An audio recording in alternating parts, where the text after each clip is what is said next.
کہانی شروع کرنے سے پہلے چینل کو سبسکرائب کر لیں اور ساتھ میں موجود گھنٹی کے بٹن کو دبا لیں تاکہ ہر کہانی سب سے پہلے آپ تک پہنچ سکے۔ میری شادی کو 2 سال ہوئے تھے کہ میرے سسر نے دوسری شادی کر لی اور میری ساس میرے سر پر مسلط کر دی۔ میری نئی ساس بہت ماڈرن تھی، نت نئے فیشن کرتی۔ شاید یہی بات تھی کہ اس عمر میں بھی میرے سسر کا دل اس پر آ گیا۔ سارا دن نئی ساس کمرے میں پڑی رہتی۔ میری پہلی ساس کو مرے ہوئے 5-6 سال ہو چکے تھے۔ مرد چاہے جتنا بھی بوڑھا ہو جائے لیکن وہ خود کو ہمیشہ جوان ہی سمجھتا ہے۔ ہمارے گھر کا بھی معاملہ کچھ ایسا ہی تھا۔ ڈھلتی عمر نے میرے سسر کو مزید جوان کر دیا تھا۔ نئی ساس تو گھر آئے تقریباً 1 سال ہو گیا تھا۔ کچھ ہفتوں بعد پتہ چلا میری ساس زیادہ دیر کمرے میں پڑی رہتی ہے۔ پہل میں حیران تھی کہ پھر خدا کی رضا سمجھ کر چپ ہو گئی۔ ہمارے گھر کے صحن میں کچی جگہ تھی جہاں ایک قبر بنی تھی۔ میری ساس ہر وقت اس قبر کے گرد منڈلاتی رہتی اور کسی کو بھی اس جگہ پہ نہ جانے دیتی۔ کہتی یہ میرے بچے کی قبر ہے۔ میں ساس کو یوں دیکھ کر سوچ میں مبتلا ہوتی کہ کیسا بچہ، میرے شوہر لوگ تو صرف 2 ہی بھائی ہیں۔ ایک دن میں فجر کی نماز پڑھ کر کچے صحن میں چلی گئی۔ اس وقت میری ساس وہاں موجود نہیں تھی۔ میں نے وہاں دیکھا قبر کی مٹی تازہ ہے، جیسے کچھ دیر پہلے ہی یہاں کوئی آیا ہو۔ میں ابھی یہی دیکھ رہی تھی کہ میری ساس وہاں آ گئی اور مجھے گھورنے لگی۔ میں ایک پل کو تو گھبرا گئی، پھر الٹے پاؤں اپنے کمرے میں آ گئی۔ اب مجھے شک سا پڑنے لگا تھا کہ ایسا ضرور کچھ ہے جو ہم سے مخفی رکھا گیا ہے۔ کچھ سوچ کر ایک دن میں نے اپنے سسر اور ساس کو دوسرے شہر بھیج دیا اور پھر راز جاننے کے لیے قبر کے پاس چلی گئی۔ جلدی قبر کھودنے لگی۔ یہ دیکھ کر میرے ہوش اڑ گئے کہ وہاں تو میری نئی ساس نے پہلی ساس کو ہی میرا نام وانیہ ہے، میری عمر 27 سال ہے۔ میری شادی 4 سال پہلے ہو گئی تھی۔ ہم 4 بہنیں تھیں اور جہاں صرف لڑکیوں کا ہی ڈیرا ہو وہاں ماں باپ اپنی عمر سے پہلے ہی بوڑھے ہو جاتے ہیں۔ ہمارے گھر بھی کچھ ایسا ہی تھا۔ میرے ماں باپ غربت کی چکی میں پیستے بہت جلد ضعیف ہو گئے تھے۔ بڑی 2 بہنوں کی شادی ایک ہی گھر ہوئی تھی، وہ دونوں اپنے گھر خوش تھیں۔ تیسری میں تھی تو میری شادی بھی جلد ہی ہو گئی۔ میری اماں سلائی کا کام کرتی تھی۔ اماں کی کوئی گاہک تھی جس نے مجھے اپنے بیٹے کے لیے پسند کیا اور پھر اپنے بیٹے کی دلہن بنانے کا فیصلہ کیا۔ جلد ہی اس نے اپنے ماں باپ سے میرے رشتے کے متعلق بات کر لی۔ اندھے کیا چاہے 2 آنکھیں۔ میرے ماں باپ کو جب یہ پتہ چلا کہ وہ عورت رشتہ مانگنا چاہتی ہے تو انہوں نے بھی فوراً رشتے کے لیے ہاں کر دی۔ میری سب سے چھوٹی بہن کو ڈاکٹر بننے کا شوق تھا اور ماں باپ بھی چاہتے تھے وہ پڑھ لکھ جائے۔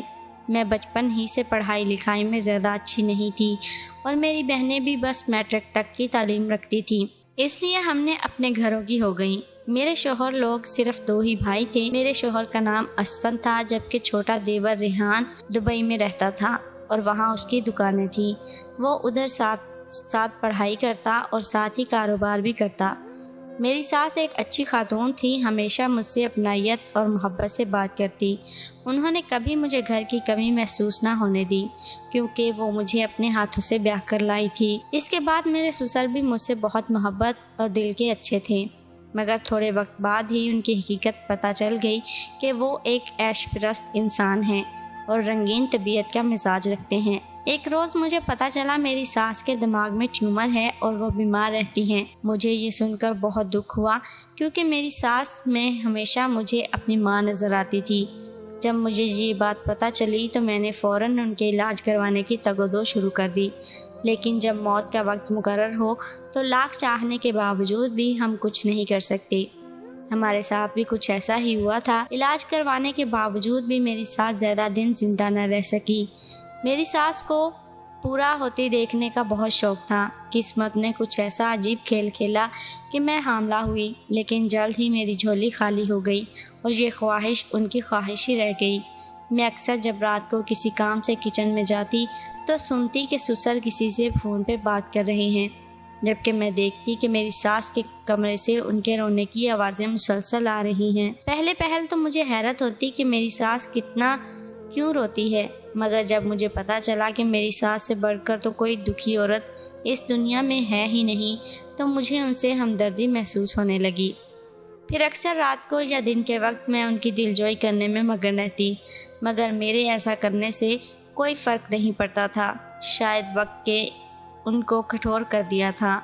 ससुर को कोई फ़र्क ना पड़ता कि उनकी बीवी जिंदा भी हैं या मर गई हैं। मेरे ससुराल वाले एक अमीर घराने वाले थे। मेरी सास के नाम बहुत सारी जायदाद थी। ससुर की अपनी फैक्ट्री थी। शोहर का भी अपना कारोबार था, इसलिए कभी पैसे की कोई कमी महसूस ना हुई। मगर पैसे को क्या करना जब खुशी ना हो। ऐसा मामला ही मेरी सास के साथ था। जहाँ पैसा उनके आसपास पानी की तरह बह रहा होता, वहीं वो अकेली होती। किसी के पास भी वक्त ना होता उनके पास बैठकर कुछ बात कही कर लें। जब मुझे सारी सूरत हाल का पता चला तो मैं हर वक्त सास के साथ रहती, अम्मी अम्मी करती रहती। वो मुझे ऐसे करते देखकर खुश होती। अब असफद भी उनके पास जाते, छोटा देवर भी बातचीत करता तो वो बहुत खुश होती। हमें डॉक्टर बता चुके थे कि सास के पास ज़्यादा वक्त नहीं है, ताहम मैं कोशिश करती ज़्यादा से ज़्यादा उन्हें खुश रखूं। सुबह जब असफद घर से चले जाते तो मैं अपनी सास के कमरे में चली जाती और उनके साथ ही नाश्ता करती। एतवार वाले दिन मेरा शोहर सोए हुए होते। मैंने उनको जगाना मुनासिब ना समझा, क्योंकि सारा दिन तो वो कामकाज करते रहते थे। मैंने उठकर सास के लिए नाश्ता बनाया और उनके कमरे में चली गई और वहाँ जाकर उनको आवाज़ें दी कि अम्मी नाश्ता कर लें। मेरे 4-5 बार आवाज़ देने के बाद जब अम्मी ना उठी तो मुझे कुछ तशवीश लाहक हुई। मैंने उनको सीधा किया और ये देखकर मेरे होश उड़ गए कि मेरी सास। मैंने फ़ौरन चीखना शुरू कर दिया।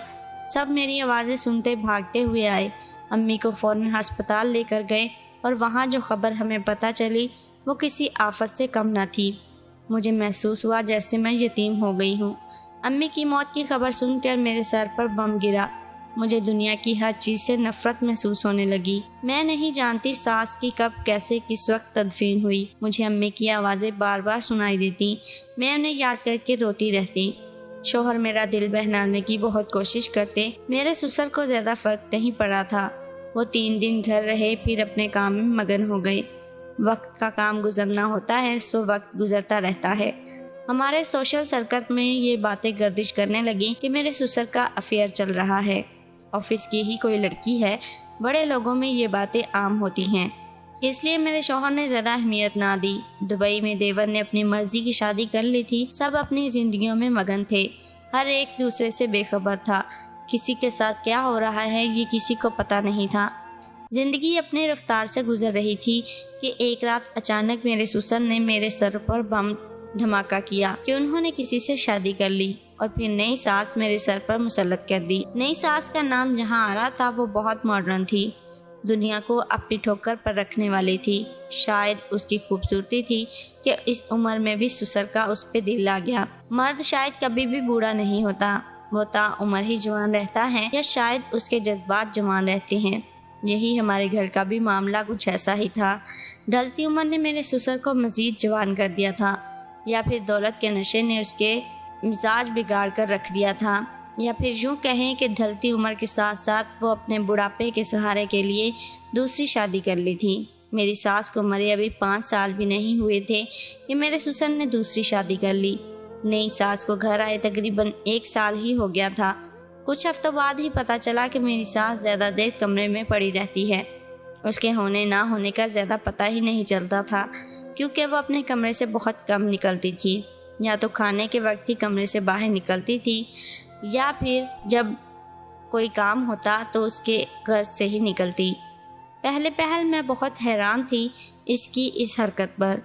फिर वक्त के साथ साथ इन सब का आदी होकर मैंने सब कुछ रब पे छोड़ दिया। वक्त गुजरता गया और उस गुजरते वक्त में मेरी नई सास में बस सिर्फ इतना फ़र्क आया कि वो अब थोड़ा बहुत कमरे से बाहर निकलना शुरू हो गई थी। हमारे घर के सहन में एक कच्ची जगह थी जहाँ एक कब्र बनी थी। अब ज़्यादातर वक्त मेरी नई सास उस कब्र के गिर्द मंडलाती रहती थी और रोती रहती थी, और अगर कोई वहाँ जाता तो वो किसी को भी उस जगह पे जाने ना देती थी, जिसकी समझ मुझे नहीं आ रही थी कि वो ऐसा क्यों कर रही है। मैं जब भी वहाँ जाने की कोशिश करती वो हमेशा मुझे डांट कर रख देती थी। फिर एक दिन मैंने हिम्मत करके उससे पूछा ये किसकी कब्र है, तो कहती ये मेरे बच्चे की कब्र है, और ज़ोर ज़ोर से रोने लगी कि हाय मेरा बच्चा मर गया। अपनी नई सास की बात सुनकर मैं सास को यूं देखकर सोच में मुब्तला हुई कि कैसा बच्चा। मेरे शोहर लोग तो सिर्फ 2 ही भाई हैं, फिर ये किसका कब्र है। मैं इस सोच में पड़ गई थी, आखिर माजरा क्या है। सोच सोच कर जब मेरे दिमाग ने जवाब दे दिया तब मैंने सारी बात अपने शोहर के सामने रख दी। तब उसने मुझे बताया कि पिछले कुछ महीनों में जब मैं अपने मेके गई हुई थी तब मेरी नई सास हामला हो चुकी थी, मगर इसका बच्चा मर गया। यह उसकी कब्र है। अपने शोहर की बात सुनकर मैं सोच में पड़ गई कि वो इस उम्र में कैसे हो सकती है। मैं अब सच में परेशान होने लगी थी। फिर एक दिन मैं फजर की नमाज़ पढ़ के अचानक चहलकदमी की नीयत से बाहर कच्चे सहन में चली गई। उस वक्त मेरी सास वहाँ मौजूद नहीं थी। मैंने वहाँ देखा कब्र की मिट्टी बिल्कुल ताज़ा है, जैसे कुछ देर पहले ही यहाँ कोई आया हो। मैं अभी ये सब देख रही थी कि मेरी सास वहाँ आ गई और मुझे घूरने लगी। मैं एक पल को तो घबरा गई, मगर फिर उल्टे पैरों अपने कमरे में आ गई और सोच में पड़ गई कि असल माजरा क्या है, क्योंकि ये सब देखकर अब मुझे शक सा पड़ने लगा था। कुछ ऐसा ज़रूर कुछ है जो हमसे मख्फी रखा गया है। अब मुझे बात की असल तह तक पहुंचना था। कुछ सोचकर एक दिन मैंने अपने ससुर और सास दोनों को दूसरे शहर भेज दिया। उन दोनों को दूसरे शहर भेजकर मैं असल राज जानने के लिए कब्र के पास चली गई। एक पल के लिए तो मेरे हाथों और पैरों दोनों ने डर के मारे काम करना ही छोड़ दिया था, मगर मैंने फिर भी हिम्मत ना हारी और अल्लाह का नाम लेकर जल्दी जल्दी से कब्र को खोदने लगी। कब्र खोद कर वहाँ पड़े अपनी देखकर होश उड़ गए। मुझे यूँ लगा जैसे मेरे पाँव तले से ज़मीन निकल गई हो, क्योंकि वहाँ तो मेरी नई सास ने पहली सास की सारी जायदाद के कागजात, जेवरात और पैसों को छोटे छोटे संदूकों में छुपा के रखा था। ये सब देखकर मुझे अपने पैरों पर खड़ा रहना मुश्किल हो गया। वह मतलब साफ जाहिर था मेरी नई सास एक फ्रॉड औरत है, जो हम सब की आंखों में धूल झोंकने की कोशिश कर रही थी। सब कुछ जानने के बाद मैंने सारी बात अपने शोहर को बता दी। सब कुछ सुनने और देखने के बाद मेरा शोहर गुस्से से आग बगोला हो गया। मेरी नई सास और ससुर दूसरे शहर से लौटते ही मेरे शोहर ने सारी बात अपने बाप को बता दी। आपने जिस औरत से शादी की है ये एक लालची औरत है। इसने आपके साथ सिर्फ जायदाद और पैसों की खातिर शादी की है, जो सब कुछ हड़प कर भागने की कोशिश कर रही थी, मगर हमने इसका सारा मंसूबा ही नाकाम कर दिया है, क्योंकि हम सब कुछ जान गए हैं कि ये औरत फ्रॉड औरत है। सब कुछ सुनने और जानने के बाद मेरे ससुर ने मेरी नई सास को तलाक दी कर घर से निकाल दिया।